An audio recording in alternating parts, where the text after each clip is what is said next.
Алла тағала айтады, өзіңді таңнан кешке шейін Алланы еске түсіретін, тек бір Алла деп қимылдай алатын адамдардың жанында нәпсіңді сабырлыққа шақыр, солармен отыр бірге дейді. Намазын бүтін, Құдайын ұмытпаған адамды дос тұтыңыз. Және қандай жақсымын десе де Құдайды танымаған адамнан қашыңыз.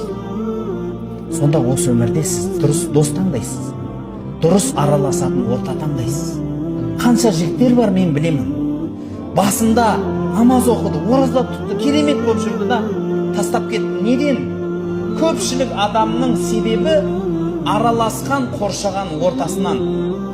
Қоршаған ортасы Құдайдан шет адамдар. Қоршаған ортасы Алланы танымайтын адамдар. Сол үшін ол да Құдайдан ұзақ.